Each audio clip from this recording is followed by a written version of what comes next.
আসসালামু আলাইকুম এভরিওয়ান। আজকে আমি আমার হোম ট্যুর দিচ্ছি। এটা হচ্ছে আমার বেডরুম, আর বেডরুম দিয়ে বাগান। বাগানের পেছনে ঝিল আছে, দারুণ লাগে দেখতে।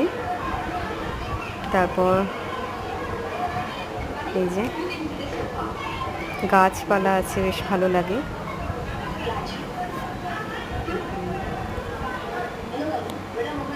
এরপরে আসছে ডাইনিং।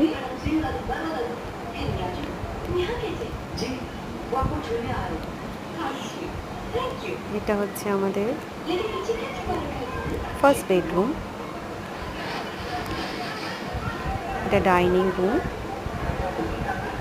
এটা আমার সবথেকে পছন্দের শোকেস, নিজের মতো করে সাজিয়েছি। আর এই অ্যাকোরিয়াম, আর এটা আমার ছোট্ট বেবিটার জন্য দোলনা। তারপর আসছে কিচেন, নন মডিউলার, ছিমছাম। এই কিচেনটাই আমি বেশিরভাগ সময়টা কাটাই। এখানেই আমার রান্না বান্না বেশি হয়, এখানেই থাকি, সময়টা বেশিরভাগ এখানেই যায়। এরপরে আসছে আমাদের আরেকটা বেডরুম।